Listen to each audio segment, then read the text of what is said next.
entretanto, debalde restou tal visita dos ministros do Tribunal Superior do Trabalho à Câmara Alta, a saber, o Senado Federal. Nós temos aí a expressão tempo inimigo, que é utilizada inclusive por Nelson Nery Júnior, para dizer da necessidade das tutelas de urgência, porque muitas vezes a passagem do tempo sem uma intervenção judicial é o inimigo da preservação do direito ou de uma realidade de justiça que, se não for objeto de tangenciamento pelo judiciário, pode ficar na casa do sem jeito. Daí a expressão tempo inimigo, utilizada pelo jurista que compôs a Suprema Corte, Nelson Nery Júnior. E aí eu chamo nesta lâmina deste PowerPoint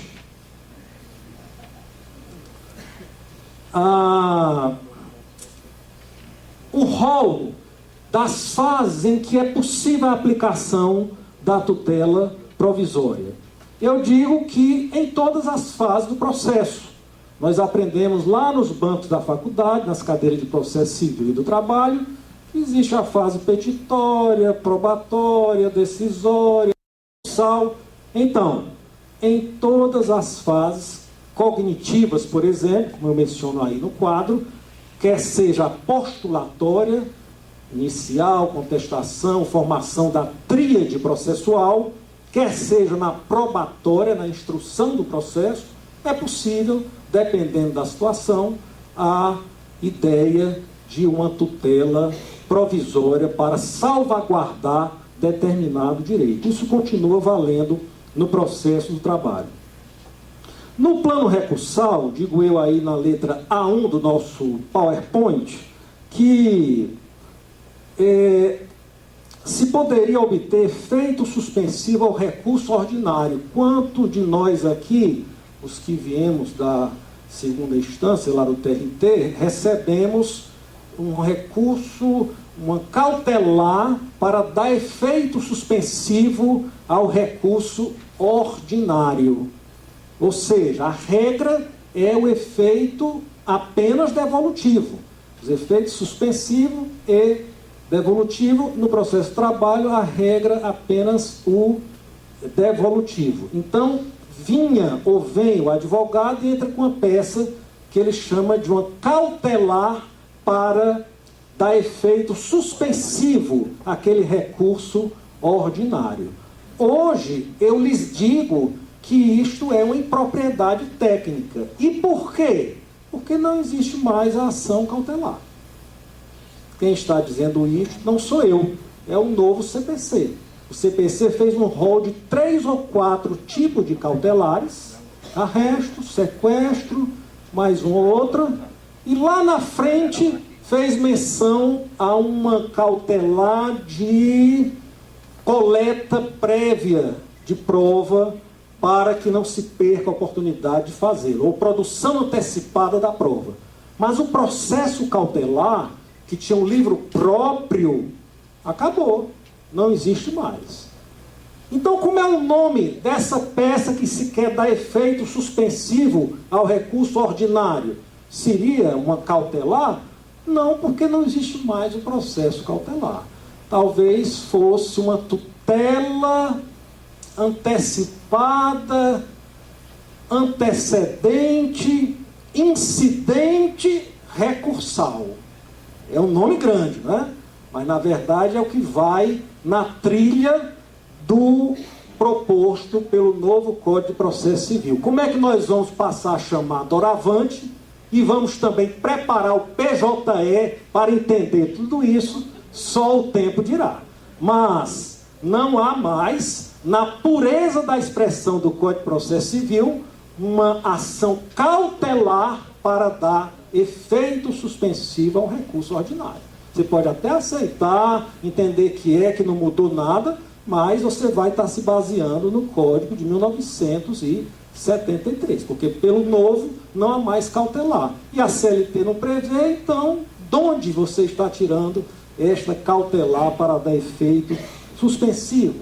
São só provocações que fazemos com essa parafernália tremenda de inovações que o legislador trouxe nesses mais ou menos 20 artigos em que cuida da questão das tutelas provisórias. Provisórias, o nome já está dizendo, porque não definitivas, definitiva só a sentença. Não que esta última não seja passível de recurso, mas aí já são outros 1.500.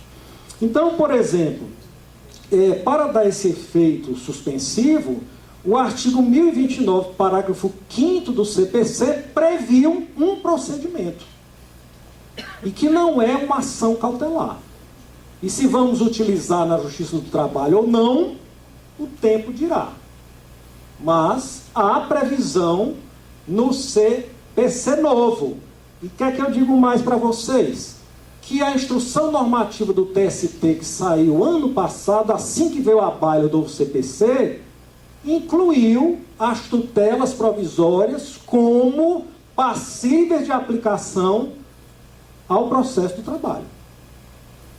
Ou seja, o TST já entendeu que esses ditos artigos que vão do 294 ao 311 do novo CPC são passíveis de aplicação no processo do trabalho. Então, devagarzinho, a gente vai ter que ir se adaptando, aprendendo, descobrindo os novos nomes, adaptando aos princípios do processo do trabalho, porque o TST já anunciou que é sim compatível e aplicável ao processo do trabalho o tema tutela provisória, que o Código de Processo Civil de 2015 trata desde os artigos 294 a 311. Então, se ele disse isso e nós não aplicarmos, enquanto magistrados ou os advogados peticionarem dessa forma, estaremos em desacordo com o TST e lá chegando ele vai dar uma resposta diferente, né? Então, avançando na próxima tela, mais uma vez, o tempo inimigo, a tutela provisória também é aplicável em sede de cumprimento de sentença, porque nós sabemos que o novo CPC, quem já teve o cuidado de fazer uma leitura ainda que en passant, ele acabou com a expressão execução propriamente dita. Ele fala em cumprimento de sentença, embora tenha mais na frente esta execução, mas passou a utilizar a expressão cumprimento da sentença como uma inovação. Então, também em sede de cumprimento de sentença, é possível que sejam aplicadas as tutelas provisórias que nós mencionamos aí no começo da nossa apresentação. Passando então para a próxima lâmina, vamos ver aí o que é que nós temos sobre esta inserção desses ditos artigos 294 a 311 do CPC em relação a órgãos e fóruns. Ok? Então, por exemplo, no item 1, o que eu acabei de dizer para vocês, a instrução normativa número 39, que foi a que cuidou de uma forma meteórica de dizer o que se aplicava e o que não se aplicava do novo Código de Processo Civil ao processo do trabalho, disse que os artigos 294 a 311, esse é o tema da nossa palestra, artigo 294 a 311, são aplicáveis ao processo do trabalho. Sem esquecer, contudo, que continua valendo para o processo do trabalho a ideia de que não cabe recurso nas decisões interlocutórias. Isto é da essência do processo do trabalho. Isso faz parte do processo do trabalho, portanto, o próprio TST reconheceu a aplicabilidade desde o 294 ao 311, ressalvando que elas hão de observar a inexistência de recorribilidade de decisões interlocutórias, ou seja, que nem são despachos de mero expediente, nem são sentenças, mas são decisões judiciais que têm força, embora não ponham fim ao processo. E também o TST reconheceu o cabimento das tutelas de urgência que compreendem a antecipada, que seria a satisfativa, e a cautelar assecuratória da efetividade da futura tutela definitiva. Ambos antes da ação, daí a expressão antecedente, ou incidentalmente, no processo já em curso. Isso também está previsto no artigo 3º, inciso 6º, e parágrafo 2º do artigo 6º, ambos da Instrução Normativa 39 do Tribunal Superior do Trabalho. É uma luz para nós sabermos o que o TST está entendendo que é aplicável ao processo do trabalho através dessa instrução normativa, embora se espere que com o tempo outra instrução complementar venha afunilando mais essa aplicação ou não dos vários artigos do novo Código de Processo Civil ao processo do trabalho. Mas o TST não ficou silente e exarou esta instrução normativa, dizendo o que competia, o que não competia, o que cabia, o que não cabia, o que seria aplicável, o que não seria, e até o que seria mais ou menos. Até o meio termo, ele também deixou manifesto em suas considerações dentro desta dita instrução normativa. Ainda, nesse título, órgãos e fórum autorizadores. Autorizadores de quê? Da aplicação da tutela provisória no processo do trabalho. Esse Fórum Nacional do Processo do Trabalho, o nome já está dizendo, é uma reunião que existe com periodicidade mais ou menos fixa para tratar de temas relacionados ao processo do trabalho, obviamente que com a participação dos expertos na processualística trabalhista. Então, deste Fórum Nacional do Processo do Trabalho, nós tiramos 2 enunciados para trazer aqui para vocês, quais sejam. Um deles diz assim, artigo 769 da CLT e artigo 294 do CPC, tutela cautelar. O artigo 294, caput, parágrafo único do CPC, é aplicável ao processo do trabalho no que diz respeito à concessão de tutela provisória de urgência cautelar, seja de forma antecedente ou incidental, ou de tutela provisória de urgência antecipada em caráter incidental. Inteligência do 769 da CLT e 294 do CPC, diz o enunciado número 20 desse dito Fórum Nacional de Processo do Trabalho.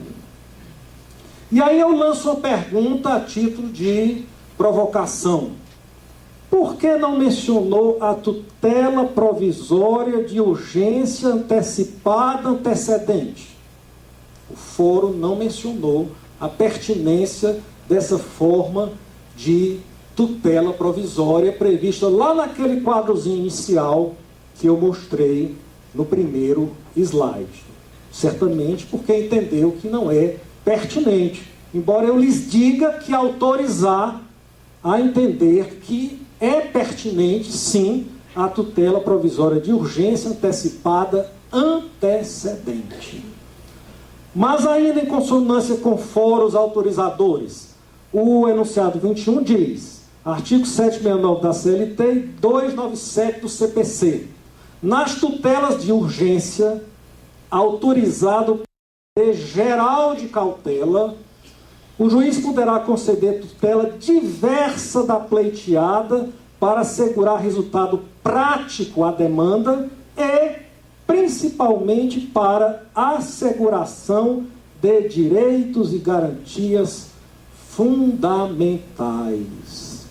A ideia é a de que o poder geral de cautela do magistrado não desapareceu de forma alguma com o novo CPC, sob pena de o jurisdicionado estar abandonado a ver navios diante de uma urgência que o juiz não possa exercer o seu poder geral de cautela. Continua em plena vigência, vigor, efervescência a ideia do poder geral de cautela, autorizando, de acordo com o fórum, inclusive a exaração de urgências que, no entender do magistrado, são necessárias, mas diferente da forma como foi solicitada pela parte que buscou a tutela jurisdicional provisória. Avançando, porque já tive um primeiro cartão, adequações. Cotejo dos artigos 843 a 850 da CLT com o 303 do CPC. Procedimento da tutela antecipada requerida em caráter antecedente. O rito com aditamento não se coaduna com o processo do trabalho, entendem alguns doutrinadores. Já Manuel Antônio Teixeira Filho, essa sigla aí é do nome dele, entende que sim, e estaria em consonância com 305 e 311 do Código de Processo Civil. Então vocês observam que a doutrina ainda está se digladiando sobre o que é e o que não é aplicável no processo do trabalho. Por exemplo, a possibilidade da concessão da tutela de ofício, ela não aparece no Código de Processo do Trabalho. Haveria necessidade de requerimento da parte, lá desde o Código de 73. Entretanto, nós temos o princípio inquisitivo do processo do trabalho, que dá ao juiz do trabalho uma condição toda diferenciada de condutor e coordenador do processo para adotar as medidas que ele vir necessárias e urgentes para a materialização do direito, para o seu não perecimento, para a sua salvaguarda e assim por diante. Vou pular um pouco em respeito aqui à tentativa de cumprir o tempo. Outras aplicações da tutela de urgência. Parágrafo 2º do artigo 133 do CPC. Desconsideração da personalidade jurídica.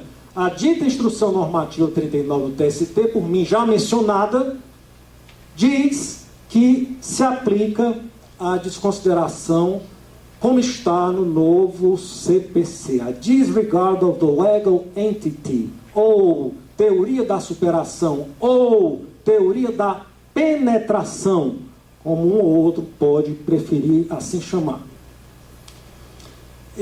Na verdade, a teoria da desconsideração já vinha da doutrina, lá para trás. Aí positivou-se no Código de Defesa do Consumidor, depois no Código Civil, 2002-2003, e agora no novo CPC, que a instrução normativa do TST diz que é para ser aplicada no processo do trabalho. Mas aí eu particularmente entendo que as adaptações hão de ser feitas, hão de ser sopesadas, porque todos nós sabemos, na primeira instância principalmente, que o nó górdio, que nem Alexandre desataria, é a execução trabalhista. E se você ainda coloca uma discussão dentro desta ação caudalosa, que é a execução, realmente eu não sei como ficará, quanto tempo demorará doravante essa desconsideração da personalidade jurídica, como traçou o novo CPC. Para vocês terem uma ideia, achava-se que a menina, a galinha dos ovos de ouro da execução seria o Bacenjude. Nem 30% ele consegue pegar dos executados.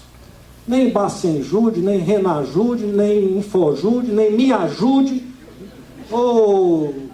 Enfim, é difícil a execução trabalhista. E agora, com essa concatenação do CPC, desconsiderando a pessoa jurídica, mas com todo esse formalismo, vamos ver como vai ficar. Não estou dizendo que sou contra ou a favor, estou dizendo que vai ser algo mais lento para a execução. Ainda, o 356 do CPC fala do julgamento antecipado parcial do mérito. É um mergulho no mérito de que falávamos hoje pela manhã para os que estiveram na sessão da primeira turma, né? Temos que mergulhar no mérito. Por exemplo, trouxe aí um caso concreto. Na contestação, há uma confissão real de que não houve o pagamento do TRCT, mas, quanto às horas extras, há uma impugnação. Então, há uma questão meritória pacífica e outra controversa. Vamos, então, para frente com esta pacífica e, em relação à pendente, é que se estenderá o processo. É o princípio do enfrentamento meritório, um dos carros-chefe da reforma ou do novo CPC. Essa palavra reforma, eu ouço, me tremo todinho, não estou gostando muito de usar de último, porque me lembra a reforma trabalhista, né? E avançando e concluindo já, prometo-lhes, a possibilidade de que seja em dinheiro essa penhora, o próprio TST já o disse no artigo 417, para dar maior eficácia, é a parte do corpo humano que é mais sensível, o bolso. Portanto, o TST permite, para dar eficácia aos atos de urgência, essa penhora em dinheiro. O CPC novo fala que, para ser deferida a tutela em determinadas situações, se requer uma caução por parte de quem pede. Há um entendimento de que não se aplica ao processo do trabalho, porque, regra geral, quem está atrás do direito é hipossuficiente, mas a reforma já faz agora gradações, como aqui faladas, não só em relação ao dano moral, mas em relação à gratuidade da ação judicial. Não sei como vai ficar a coisa daí para frente.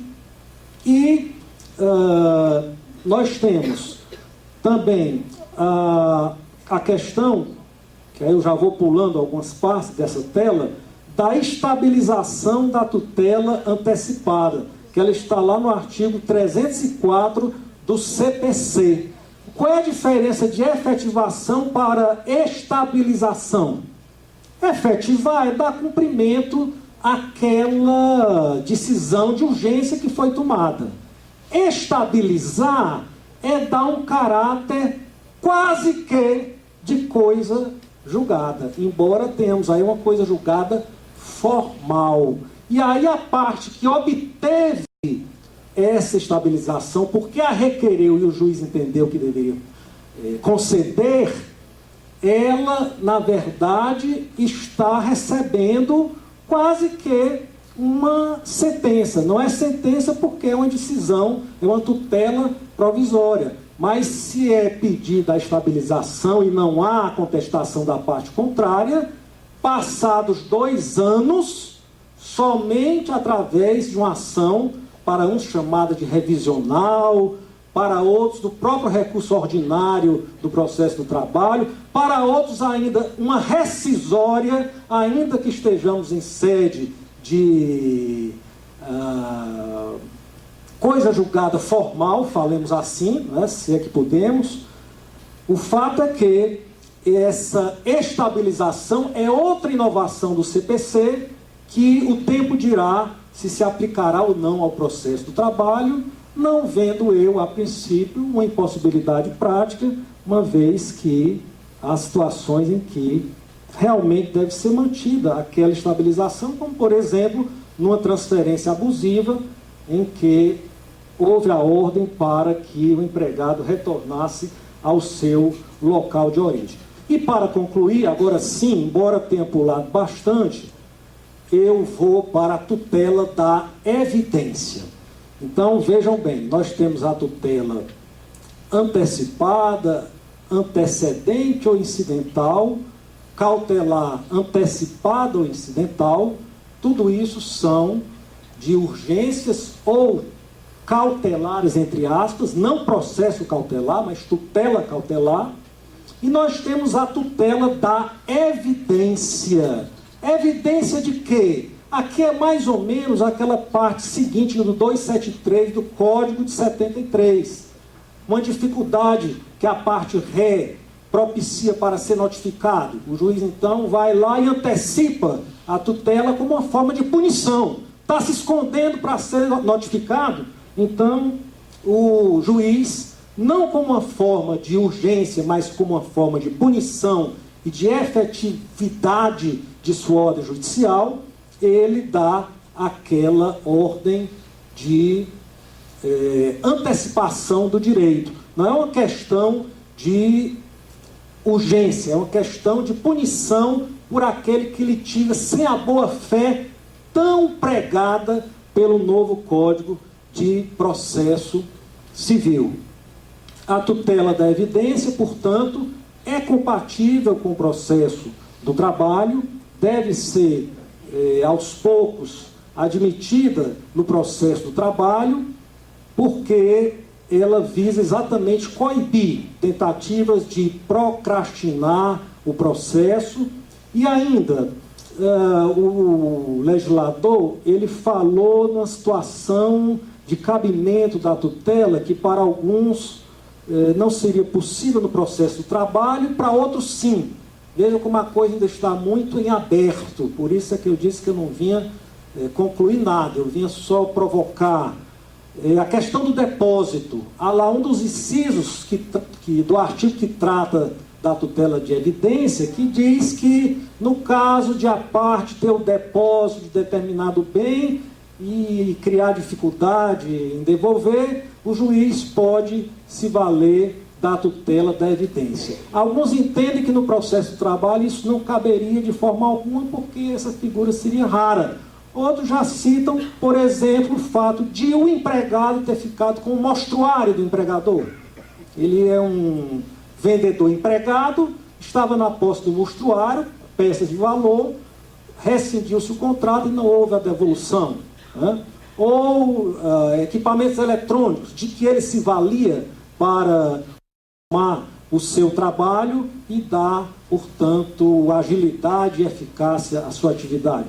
Então, até nesses casos, há divergência da doutrina no sentido de ser pertinente ou não no processo do trabalho a questão da tutela da evidência.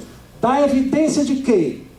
De que há um direito, é uma questão documental, é quase como se fosse o mandamos, é questão de direito que não permite dilações probatórias, ou essas outras variáveis que aqui apresentei rapidamente para os senhores. Em suma, a questão desses artigos 294 a 311 é muito instigante, ainda há muito o que caminhar para que nós possamos entender, compreender e saber como será recepcionado no processo do trabalho, mas o fato é que, já está dito pelo TST, é sim para ser aplicado ao processo do trabalho, até porque, repito e com isso concluo, acabou o processo cautelar. Então, se essas tutelas não forem utilizadas, na CLT não há previsão. O CPC anterior desapareceu. Só temos o novo, de 2015, do 294 ao 311, prevendo essas medidas de urgência. E lógico que no processo de trabalho há urgências, seja antes da ação começar, seja no curso da ação, para que o juiz resolva e entregue de forma provisória a tutela, uma vez que a definitiva só virá com a sentença, que é o exaurimento da prestação jurisdicional. Pela atenção, boa vontade e paciência com que os senhores me ouviram, meu muito obrigado.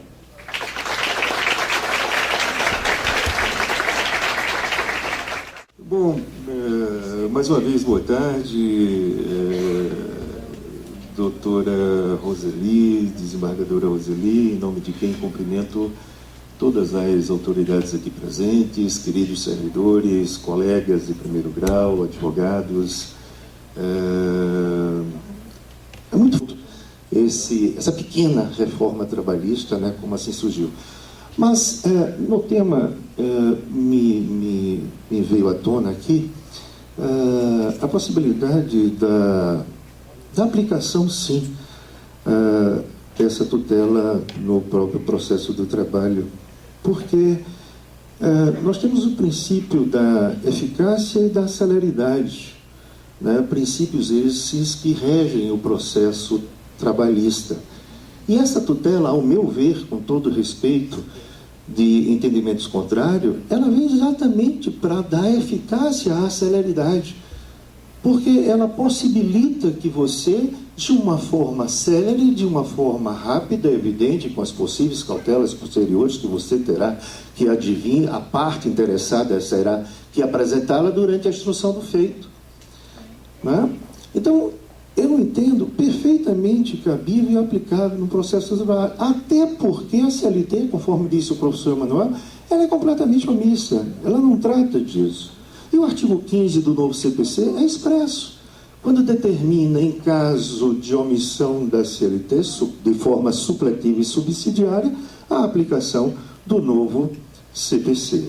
Né? Não esqueçamos também a questão da impossibilidade do recurso nas decisões interlocutórias.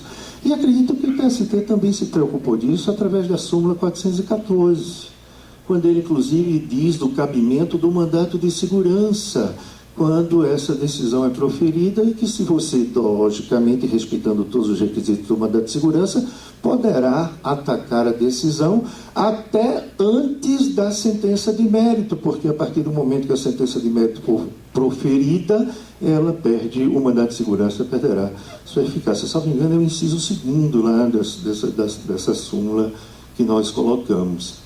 Então, são essas duas colocações que eu gostaria de fazer, abrindo esse espaço para, com todo atrevimento que é peculiar ao bom pernambucano, eu fiz no tocante à colocação do professor Henrique. Então, na minha opinião, eu enveredo, com todo respeito à posição contrária, a possibilidade do cabimento da aplicação dessa tutela provisória no próprio processo do trabalho. Como o meu tempo é muito curtinho, né? Eu já recebi ali, eu agradeço ao professor Emanuel mais uma vez, ao desembargador Emanuel e ao amigo Emanuel, né? Ter comparecido aqui ao nosso evento e ter nos abrilhantado com esta excelente exposição. Muito obrigado. Boa tarde a todos presentes. Já dei aqui os parabéns próximo ao Dr. Clóvis pelo seu aniversário. Também de forma de agradecimento à doutora Rosali sobre a questão da escola judicial, que com muita alegria recebermos.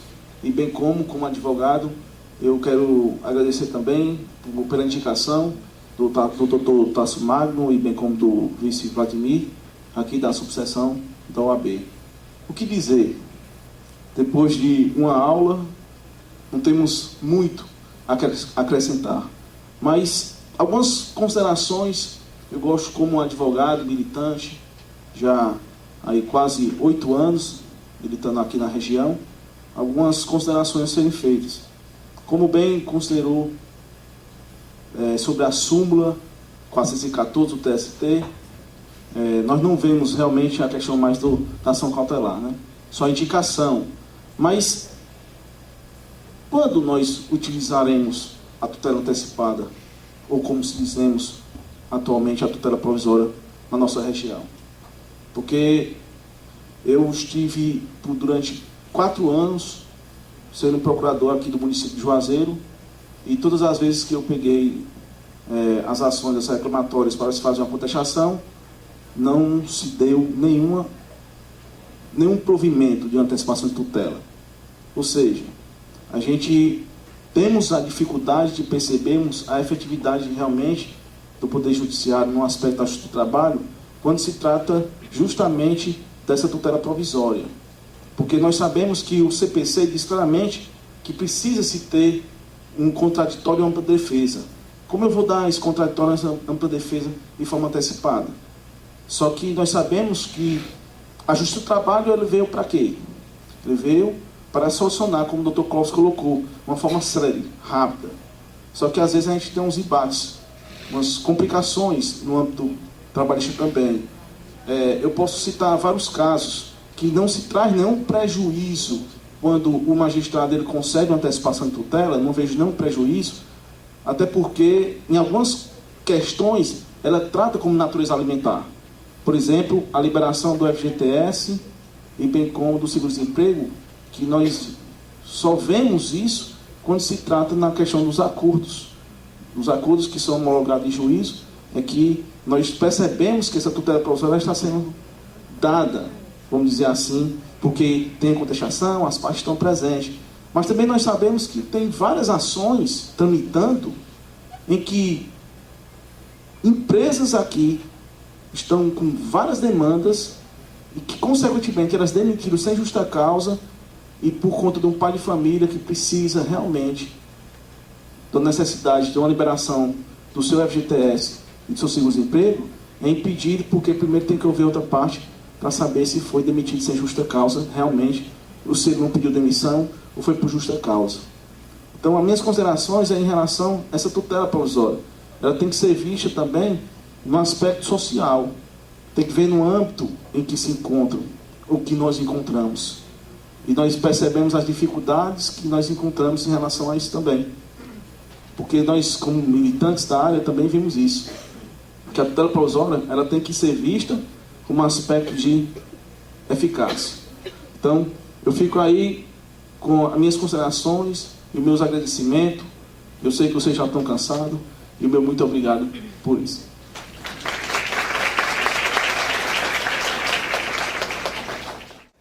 Bom, eu vou aqui, como o seu mandar fala, não, eu não vou fazer isso não, eu vou fazer uso aqui, só para fazer uma pequena colocação, porque, na verdade, quando se procura a aplicação da tutela provisória, nós não podemos esquecer também que o seu pleito, ele deve vir alicerçado em provas.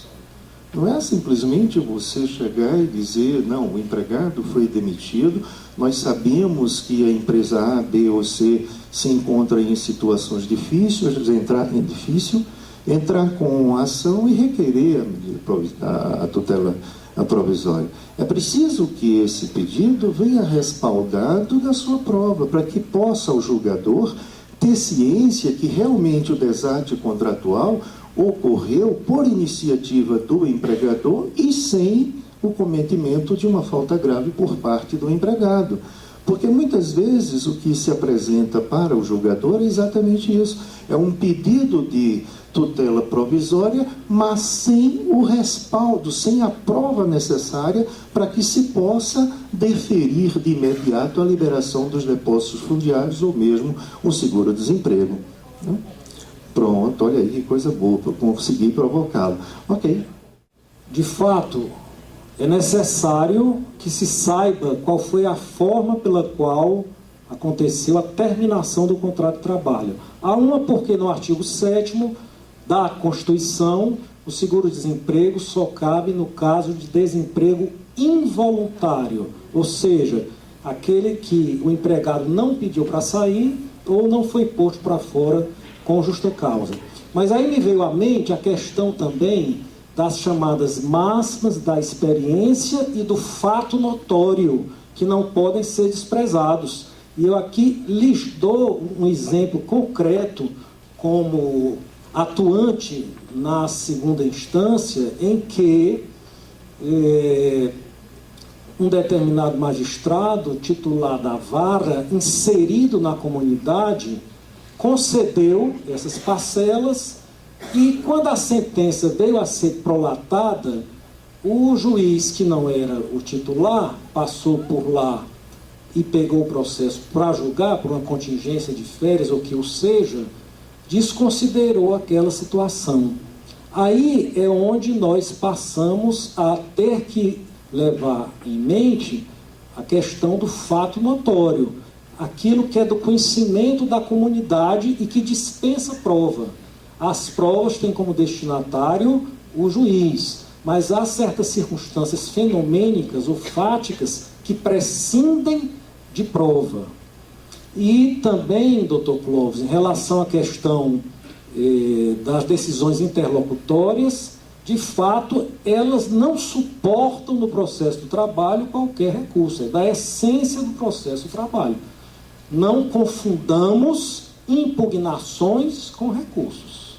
O mandado de segurança é uma ação de impugnação, prevista em lei própria, mas com o hálito do Código de Processo Civil.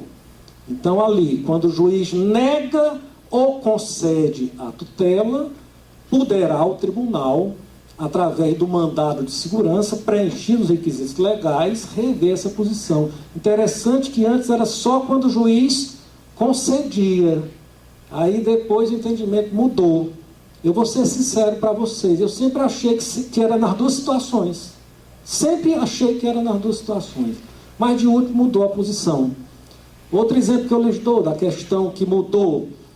Antes, se você interpusesse o recurso antes do prazo, ele era considerado deserto. Ora, mas como é que o legislador vai apenar quem interveio antes da hora, com toda a operosidade, diligência e tempestividade, para dizer que não conhece daquele recurso porque ele entrou antes? Não tinha nenhum sentido esse entendimento. Daí a jurisprudência mudou, premiando o pontual e o que é de antes da hora.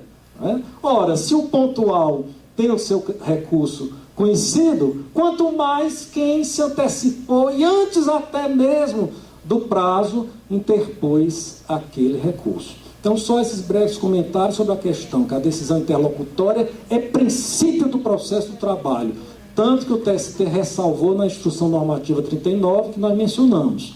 Mas há a impugnação através do mandado de segurança, desde que observadas todas as suas estreitas balizas, como se costuma dizer, aqui e alhures. Volto a palavra, então, ao presidente da mesa. Bom, alguma colocação mais? Não?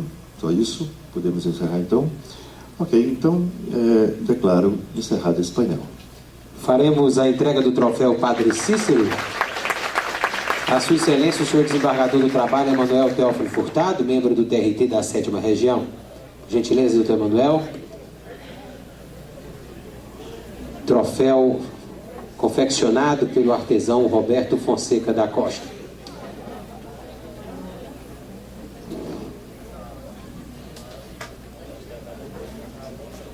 Aos debatedores, receberão a placa de homenagem, Sua Excelência, o senhor juiz do trabalho Clóvis Valença Alves Filho, diretor do Fórum, desembargador do Trabalho Paulo da Silva Porto, e o senhor advogado Dr. Raulison Maciel Mendes, representando neste ato a subseção da Ordem dos Advogados do Brasil em Juazeiro do Norte, pela participação no Seminário de Direito Material e Processual do Trabalho do Cariri.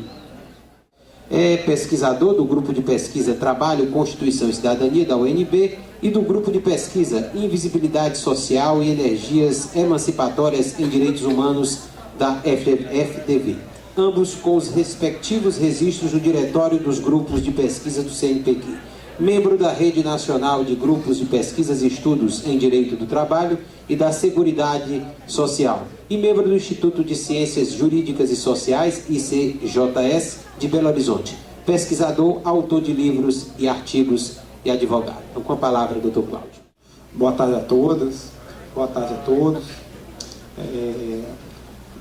Boa tarde a todos os membros do Tribunal Regional do Trabalho do Estado de Ceará. É um motivo de muita alegria estar aqui compartilhando conhecimentos, ideias e experiências com todos vocês. Principalmente também, eu tenho um grande amigo aqui, colega de doutorado, Dr. Conrad, muito bom te ver.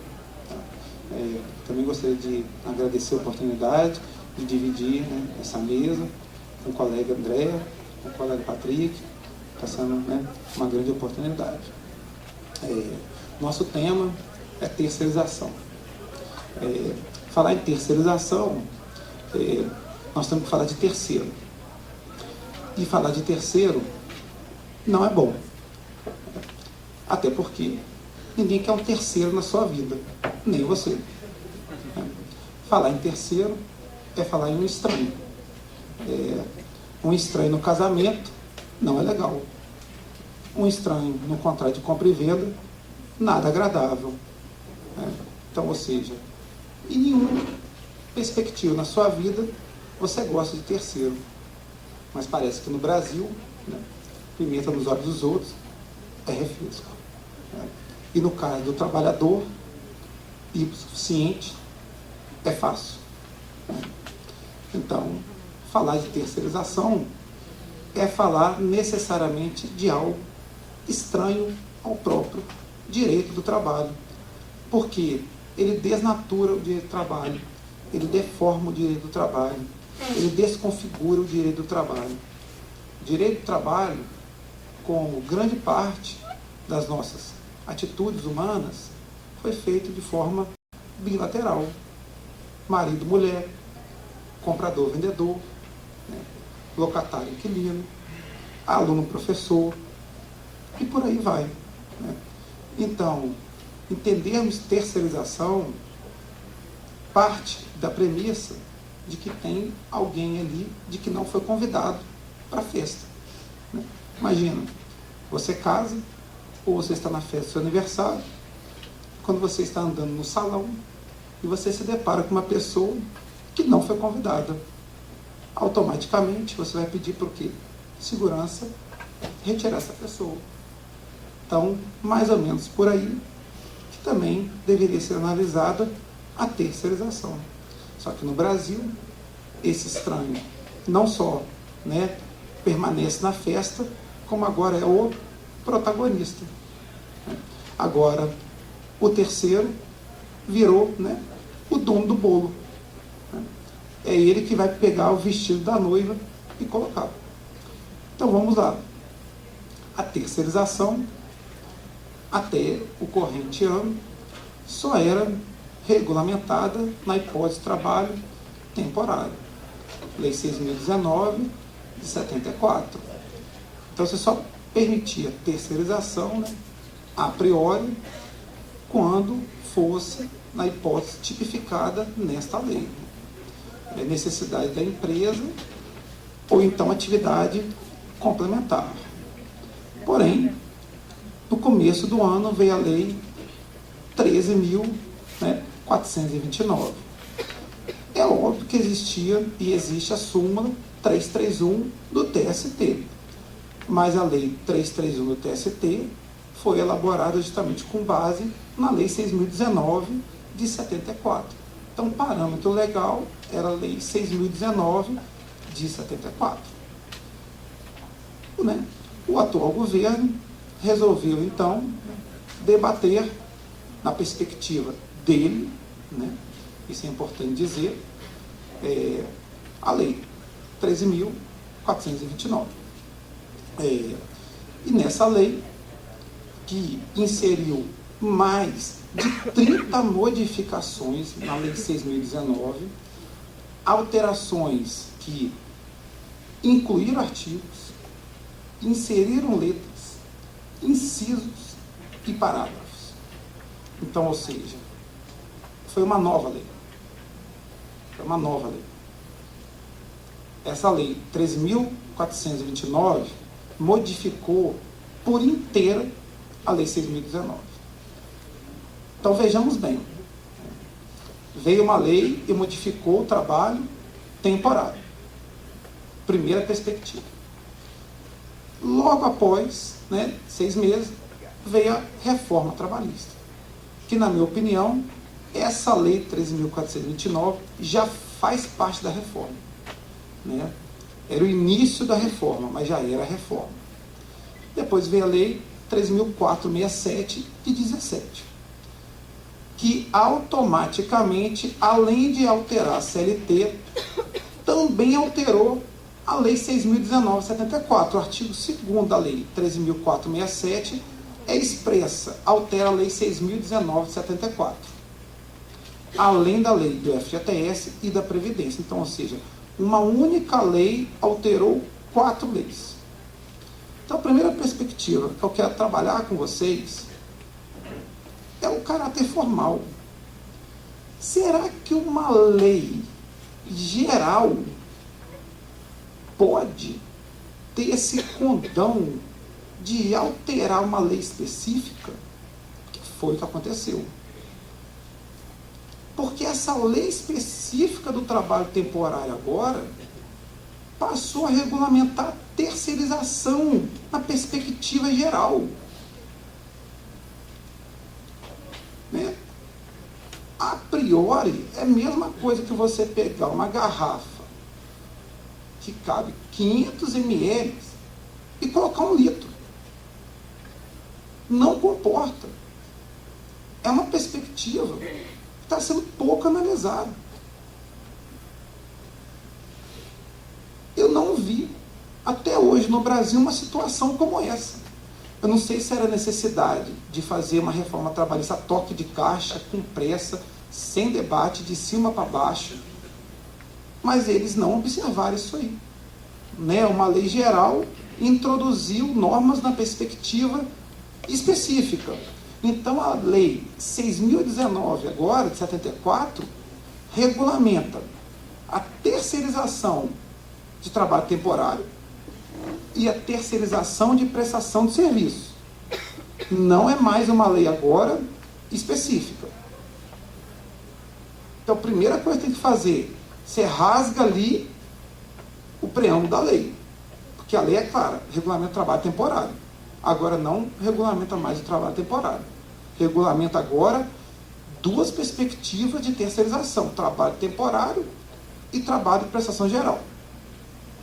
Eu vou começar refletindo com vocês a perspectiva da terceirização de prestação de serviço, que é a terceirização geral. Essa lei, 13.467, alterou o artigo 4º, que já tinha sido modificado pela lei 13.429.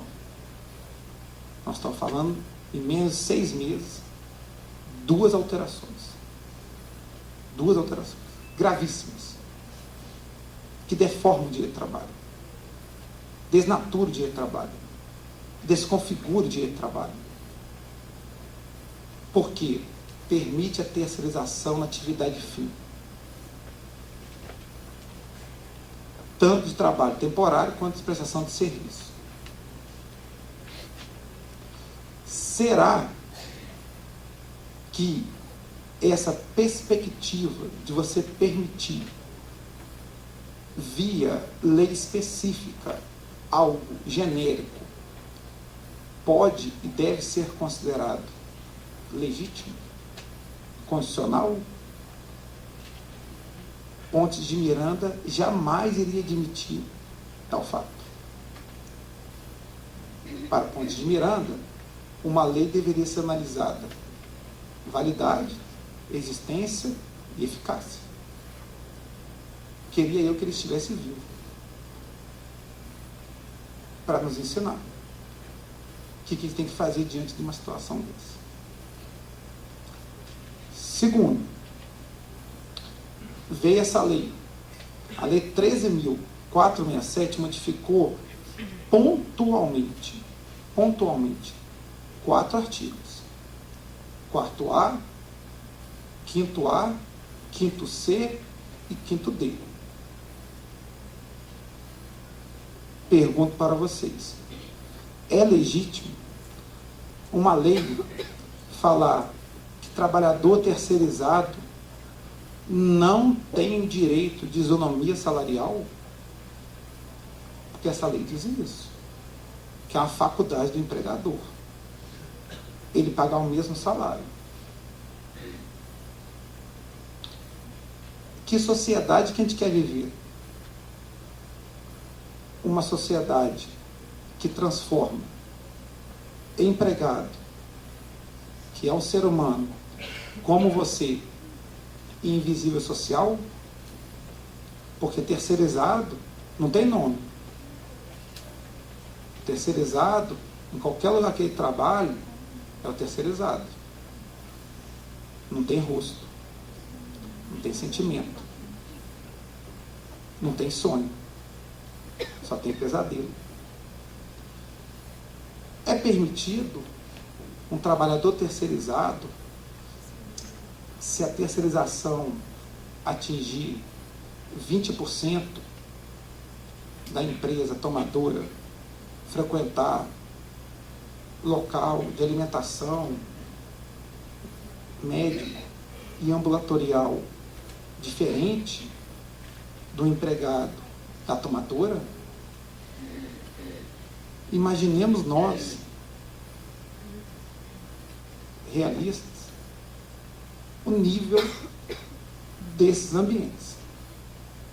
Porque terceirizado, pelo que parece, é mercadoria. Terceirizado, pelo que parece, não tem direito de sonhar. Terceirizado, não tem família. Então essas leis são gravíssimas. E não nos esqueçamos, né, que todos nós temos família. Um dia pode te atingir. E o pior, pode atingir você, que é o que eu vou falar agora. O artigo 5º-C permite você ser contratado depois como terceirizado. Basta ter passado um interregno temporal.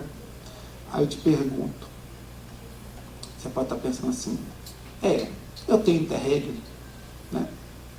Não, você não tem interregno, porque você não tem a proteção contra a dispensa arbitrária. E atrás de você esconde sua necessidade, que na hora da realidade é o que você leva em consideração.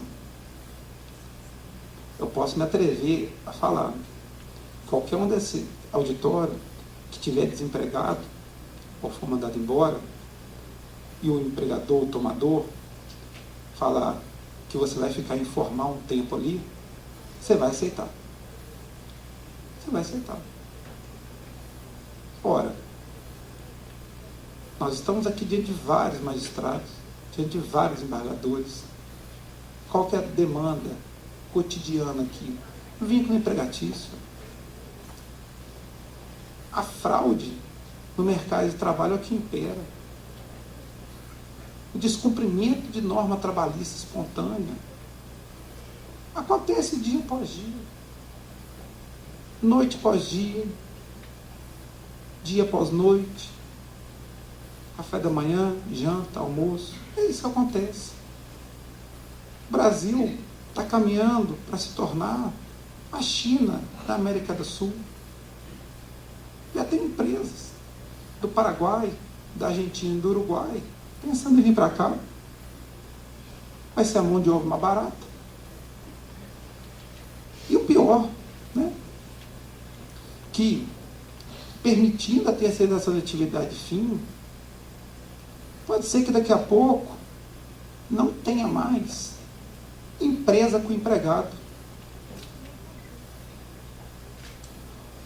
O que há um ano atrás a gente achava que poderia ser impossível de acontecer, amanhã depois pode ser a regra. Sabe por quê? Essa lei criou a quarteirização. Olha que legal. É permitido a empresa prestadora subcontratar. E mais, essa lei não coloca limite. Então já escuto vozes falando, aonde a lei não proíbe, a lei permite. Não vai ser difícil o empregado não saber para quem ele trabalha. Se o próprio terceirizado já não sabe, você imagina o quarteirizado, você imagina o quinteirizado. Eu não vou nem falar depois, porque eu não sei nem falar qual seria o nome. Então é muito complicado nós analisarmos essas perspectivas dessas leis. São tão vantajosas para quem não precisa dessa vantagem, que já estão querendo saber quando que podem aplicar essas leis. O TST já teve que se manifestar a questão de direito intertemporal para falar, olha, não se aplica essas leis no contrato que já está em vigência. A sede era tanta que já queriam alterar os contratos que já estão em vigor. Que democracia é essa? Que a maior parte da sociedade brasileira é trabalhadora, pelo menos a sociedade que eu convivo. A maior parte é trabalhadora. Então essas leis de terceirização, elas não afetam a terceirização em si. Elas afetam o direito do trabalho. Porque quanto mais distante o empregado está do seu real empregador, mais fraco o direito do trabalho fica. O direito do trabalho, ele é empregado e empregador. A terceirização colocou um terceiro no meio. Quem era o empregador passou a ser o tomador. E o empregador desse trabalhador é um estranho. É um estranho. E de que agora vai ser beneficiado. Ora, vai ser permitido. Vai ser permitido. Tem um artigo que fala que é proibido a empresa tomadora contratar um empregado da prestadora que tenha sido demitido. Se Hegel ensinava que toda afirmação tem uma negação, toda negação também tem uma afirmação. Então, olha a calamidade que a gente pode concluir. Que quem fizer acordo agora vai poder. E que quem pedir demissão vai poder ser contratado como terceirizado. Perigoso. Sendo que o acordo agora é permitido. Acordo individual. E se formos analisarmos, a dispensa coletiva e a plurima agora recebe o mesmo tratamento que individual. Então a gente pode ter dispensa em massa para depois uma contratação em massa, só que numa subcontratação, numa subversão de trabalho.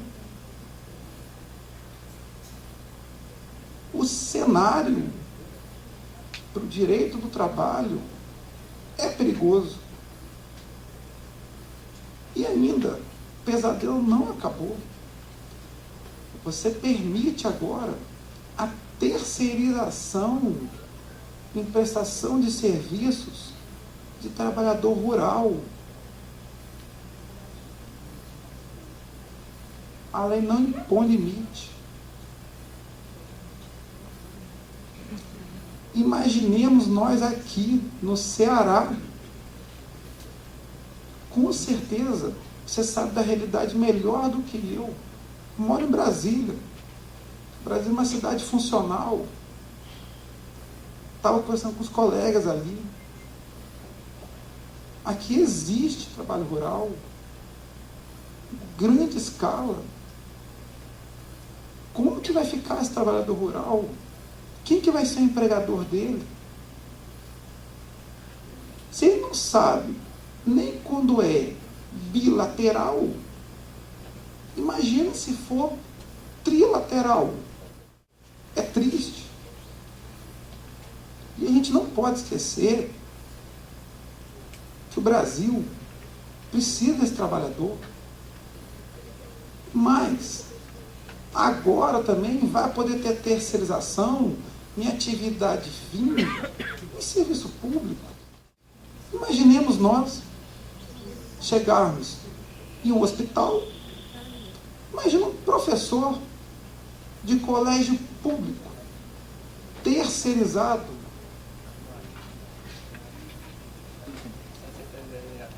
Daqui a pouco nós vamos viver, nós vamos ter empresas sem funcionários, cidades sem seres humanos e sem mercadorias. E o lado perverso disso aí me chama dumping social. Por quê? Eu posso quase garantir para vocês que o empregado pode perder. mas o empregador vai perder mais. Porque as empresas vão agora competir entre elas, para ver quem terceiriza mais. Elas não estão se atinando, né? As empresas pequenas e médias vão sumir. Vão sumir. Elas vão ser o quê? Engolidas pelas empresas que têm poderio. Então é um cenário no qual todos vão sair perdendo. Se acham que é somente o empregado, estão enganados. Daqui a pouco o hipossuficiente, sabe quem vai ser? As empresas. Elas não vão ter como mais se sustentar também. E aí vão falar que é o quê? Que a culpa é o terceirizado. Que a moda no Brasil é essa, né? Colocar a culpa no empregado. Colocar a culpa no direito de trabalho. Colocar a culpa na justiça do trabalho. Então, está acontecendo uma inversão de valores grave. Grave. No qual pode-se agora terceirizar tudo. Se terceiriza tudo. Se antes eles tinham um dilema, o que é atividade fim, o que é atividade meio, agora você acaba com esse dilema, você abre a porteira e permite fazer tudo. Tudo em nome do quê? Da lei. A súmula 331, inciso 3º, se for analisar, né, que colocava atividade fim, atividade meio, vai ter que ser reanalisado, né? Porque pela lei não tem mais atividade fim, não tem mais atividade meio, responsabilidade solidária foi solapada, né? Solapada, não tem mais terceirização lista, tudo é listo agora. Talvez o Brasil seja um dos poucos países do mundo no qual a terceirização recebe um tratamento inferior. Parece que é punição a pessoa trabalhar numa empresa prestadora de serviço. Você vai em outros países aí, você vê claramente, né? Você pode terceirizar, mas você paga os mesmos direitos. Não que eu concorde com essa perspectiva, né? Acho que terceirizar deveria ser proibido. Foi o que eu falei no começo. Ninguém quer terceiro na vida. O que você vai ter que deixar terceiro? Imagina, chega numa concessionária, não compra o carro, compra lá o carro, aí no meio do pagamento eu falo, lá na concessionária, ô vendedor, eu vou fazer o seguinte, tá? Vou continuar usando o carro, mas o André paga para mim. Mas quem que é o André? O André é meu amigo. Mas eu não negociei com o André, mas ele é meu amigo. Mas quem que é o André? O André é o terceiro, tá tudo certo.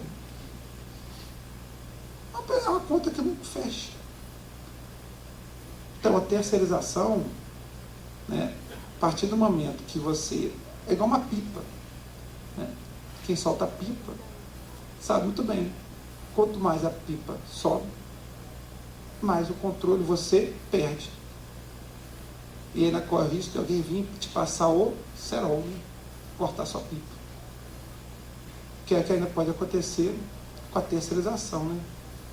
Que é o caso que todo mundo aqui sabe, que a terceirização acontece o quê? A empresa simplesmente fecha as portas, sem noticiar, sem fazer um registro e sem nada. Então o nosso cenário é preocupante. É preocupante. Meus pais são de Vitória do Espírito Santo. E no começo do ano, lá teve uma greve, né? Greve da polícia. Geralmente o ser humano, só sabe dar valor nas coisas quando perde. Nessa greve, o que mais se escutava era que polícia era atividade meio, e que não queria problema. Ninguém saiu de casa. Ninguém saiu de casa. Quando o segurança do banco faz greve, o banco nem abre. O banco nem abre. Quando o professor faz greve, a faculdade, o colégio, nem abre. Então, o que é fim? O que é meio? O que é sociedade? Sociedade é um de mão dada com o outro. Eu sou professor, mas eu preciso do padeiro, preciso do açougueiro, preciso do pintor, preciso, né, da minha diarista, da minha empregada, preciso de vocês. Todo mundo precisa de todo mundo. Ninguém nasceu sozinho, ninguém cresce sozinho, ninguém é feliz sozinho. Para você estar aqui, você precisou de alguém fazer sua roupa, você precisou de alguém fazer seu sapato, você precisou de alguém fazer seu almoço. E esse alguém pode ser uma face oculta, chamado terceirizado. Julgar ser humano pela aparência talvez seja o maior erro. E o terceirizado é recebendo esse tratamento. Só que agora, legitimado. Legitimado. O que nós iremos fazer com essas duas leis? Qual deverá ser a interpretação que essas duas leis devem receber? Pode uma lei geral modificar uma lei específica? Estou pensando nisso já tem quase 2 meses. Pouca gente pensa nisso. Será que é certo? Tenta na sua casa pegar uma vasilha de 500 ml e jogar um litro para ver o que vai acontecer. Não vai caber. Então, a principal sugestão é cada um ir à sua casa refletindo qual é a sua função diante desse cenário. Seja você magistrado, seja você desembargador, seja você professor, advogado, estudante. Sabe por quê? Mais dias ou menos dias, a terceirização vai atingir você. Você não está imune a isso. Sabe por quê? Porque você convive com alguém. Ninguém vive sozinho. É esperar o que vai acontecer. A terceirização vai atingir você.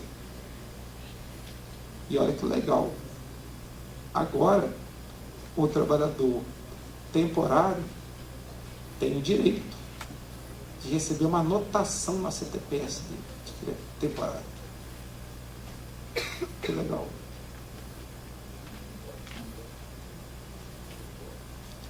É um documento muito importante de identidade social. Né? Já chega, né, de falsos estagiários, né, de falsas cooperativas, de falsas PJs. Né? O que o Brasil precisa é de valorizar o ser humano. O que nós estamos vendo aí é uma valorização do poderio econômico. A história já nos ensinou, e pelo visto, vai ter que nos ensinar. Ela é cíclica. Nós estamos falando de um país que há pouco tempo atrás aboliu a escravidão. E pelo visto está com saudade, né? Só que agora, legitimada. E agora atingindo também todo mundo. Então agora é cada um ter sua própria função. Porque a perspectiva foi que eu analisei. E olha, que eu fui gente boa. Que eu só trabalhei 3 pontos dessas leis. Se eu pegasse essas leis aqui e ficasse falando os pontos que foram modificadas, gente, tinha o EJ 383 TST que dava isonomia salarial. Acabou. A OJ 383 falava que era isonomia se fosse numa contratação via administração pública, desde que tivesse a mesma função. Acabou. Nesse pouco tempo que eu falei com vocês, eu mostrei 2 grandes vitórias que já foram retiradas.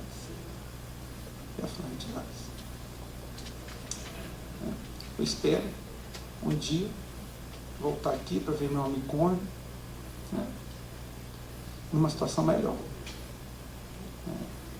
Que a gente possa, né, conversar sobre o verdadeiro direito do trabalho, né? Porque o que estão empurrando para a gente não é direito do trabalho. Não é. Não é.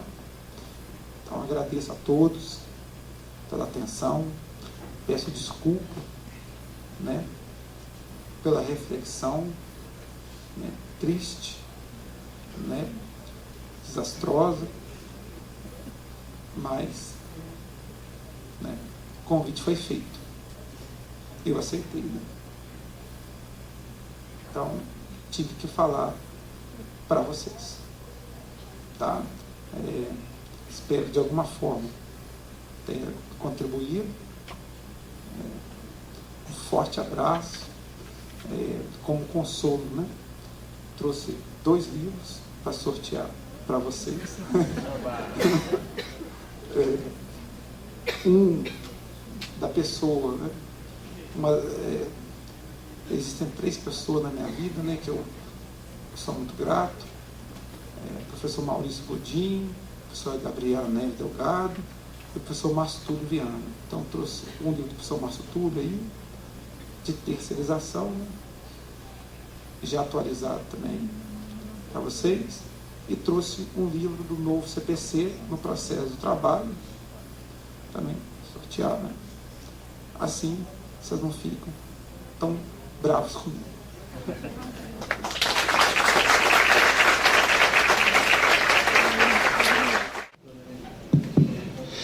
Primeiramente, boa tarde a todos. É um prazer estar aqui em Juazeiro, cidade que eu não conhecia, apesar de ser do meu estado, né?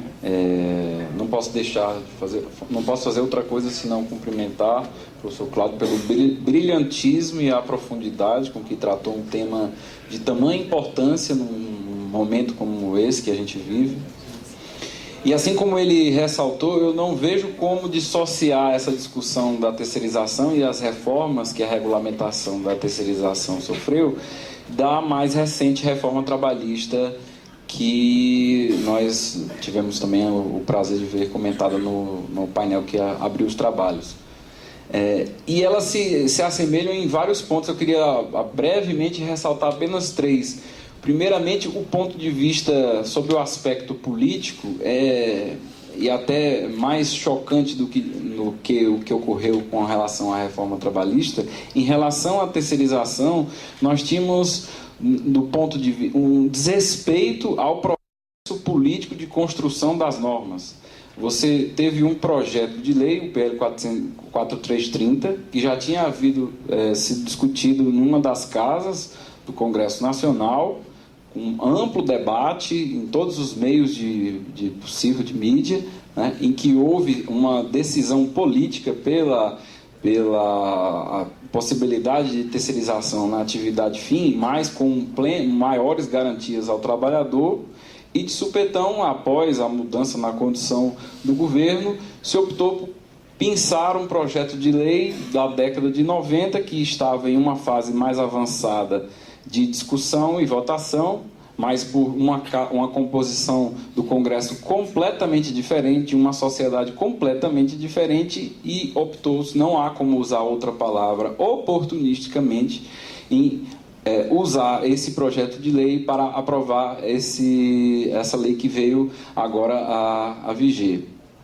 E, do ponto de vista político, isso é muito preocupante, porque isso acaba sendo uma deformação do processo de construção. Se há uma decisão política da sociedade de se aceitar ou não a terceirização da atividade fim, que seja, mas que essa discussão seja honesta e não feita dessa forma oportunista.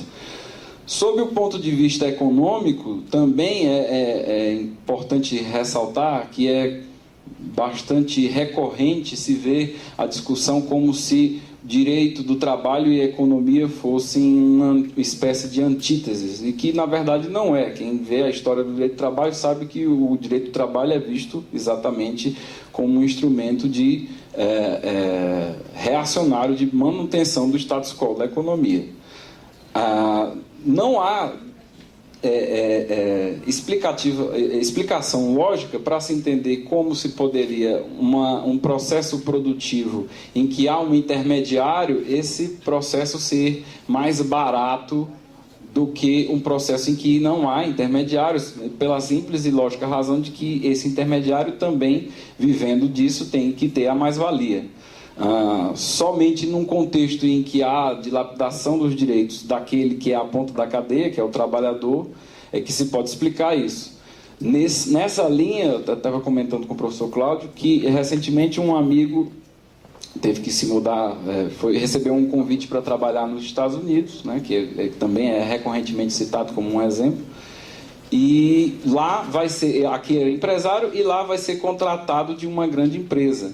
E eu, conversando a respeito do tema com ele, ele me disse que a opção da empresa por contratá-lo diretamente como empregado se deu porque o setor no qual ele atuava era terceirizado, e isso lá era mais caro. Ora, eu não quero aqui demonizar o processo de terceirização. Isso, na ciência da administração, o processo de terceirização é visto como uma otimização da dinâmica produtiva.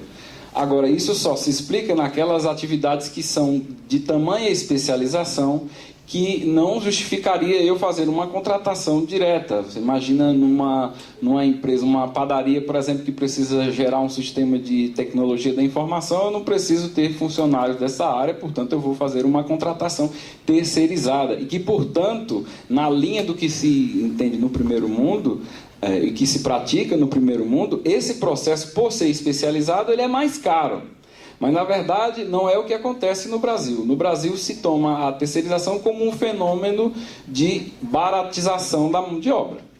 Assim, não há como fugir, não há como conceituar isso. E é a lógica que pontuou essa norma. Em alguns países, inclusive, também estava comentando com o professor Cláudio, como a França, no Código de Trabalho francês, há 2 ilícitos penais, ou seja, a pessoa pode ir para a cadeia, ou no mínimo ser alvo de um processo criminal, em razão da má utilização da terceirização. E aqui é visto exatamente em dois tipos específicos. Marchandagem, que é você utilizar o trabalho como mão de obra, e no segundo tipo é quando você usa a terceirização para solapar direitos que estariam garantidos em negociação coletiva.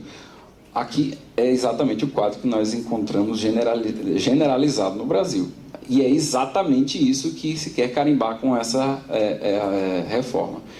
O terceiro prisma que eu também gostaria de trazer aqui é no que diz respeito à segurança jurídica, porque, assim como o processo político de construção dessa norma foi um processo viciado, do ponto de vista do debate, não se preocupou muito com o texto legislativo e já se assomam discussões sobre a real permissividade de terceirização na atividade fim no contrato de prestação de serviço, na medida em que, quando se falou no texto da lei, o expresso que foi aprovado em trabalho temporário, se fala expressamente na permissividade da terceirização na atividade fim, e esse texto não é repetido quando se fala em contrato de prestação de serviço. Isso seguramente vai gerar muitos debates na jurisprudência. Não sei em que fim vai dar isso, mas seguramente não é bom do ponto de vista da segurança jurídica. Um outro aspecto na segurança jurídica que é particularmente preocupante, que foi muito bem ressaltado pelo professor, é em que medida e quais serão os efeitos dessa permissividade ampla no âmbito da administração pública. Você pode ter uma máquina estatal, municipal, estadual ou federal, sabe-se lá, integralmente ou majoritariamente funcionando por meio de trabalhadores terceirizados. Ou seja, você pode inclusive chegar a ter um serviço público essencial paralisado por conta de ausência de pagamento de uma terceirizada. E o poder público, o que ele vai fazer? Ele vai dizer que não tem nada a ver com isso? E a população vai ser afetada pela ausência desse serviço? São perguntas que vão ficar no ar. É muito importante que a sociedade encare isso como um problema, porque a maneira como a sociedade trata o seu direito do trabalho, ela diz muito do que ela é. Muito obrigado, desculpe pela extensão.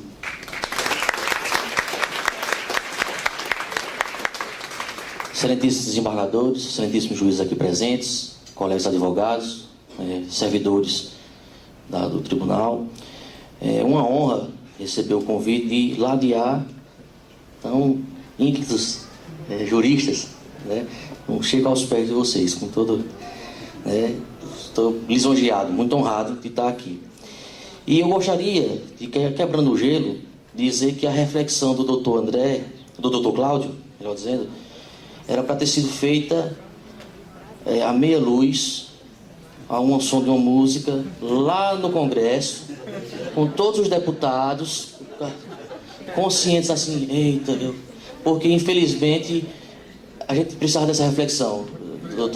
Deveria ter sido feito lá para aprovar essa lei, que é uma bagaceira, com todo respeito e mau uso da palavra.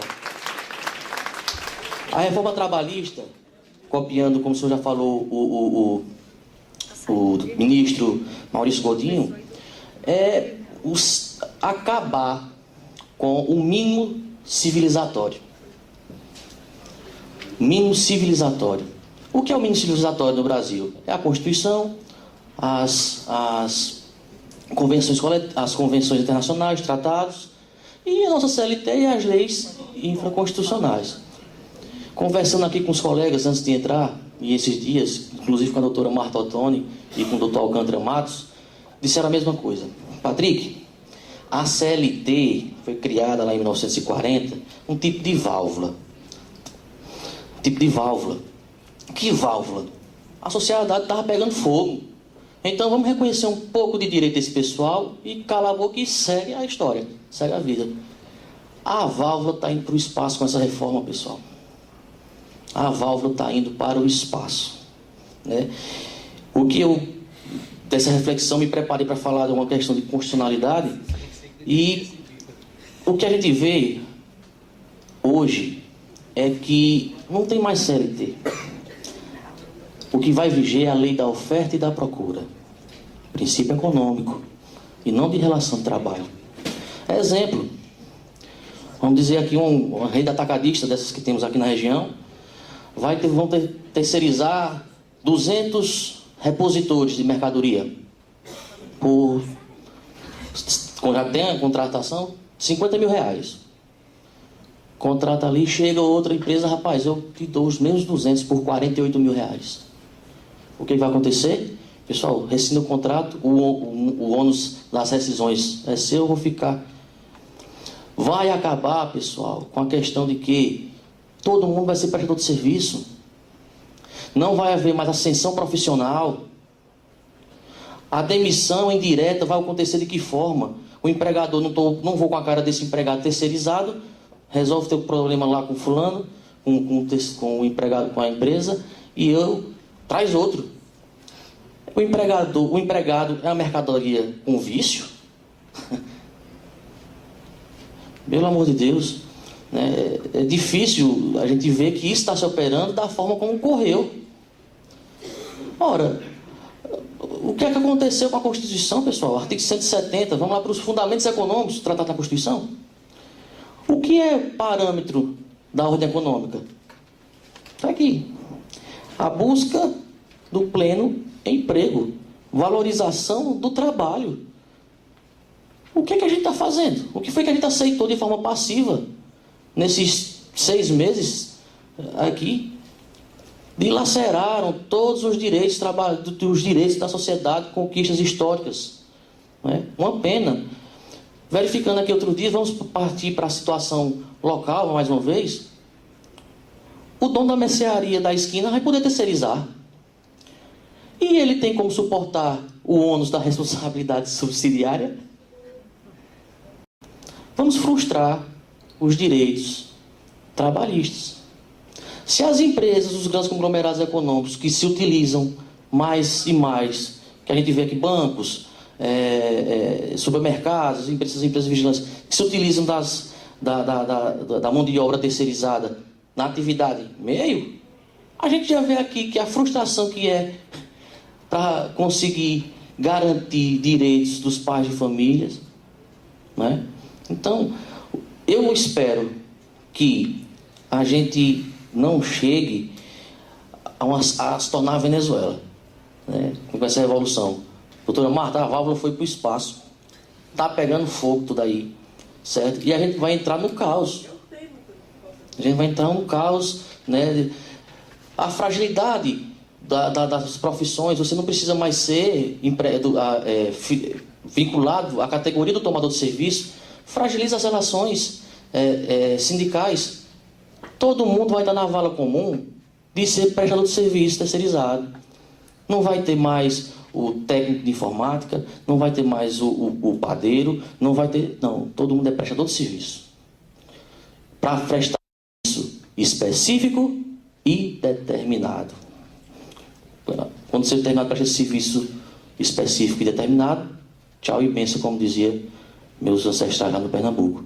Então, pessoal, eu queria pedir a vocês que, com respeito de posicionamentos contrários, a gente trabalhasse como um meio de impedir, né, ser uma voz dissonante contra essas reformas que estão se implementando, né? É bom debater quando a gente concorda tudo com o palestrante. Acho que eu me senti muito confortável, né? Então, agradeço aos colegas que esperaram até o final, né? E dizer a todos vocês que foi mais uma vez uma honra e obrigado pela lembrança desse pequeno causídico. Tudo bom, pessoal? Boa tarde. Valeu.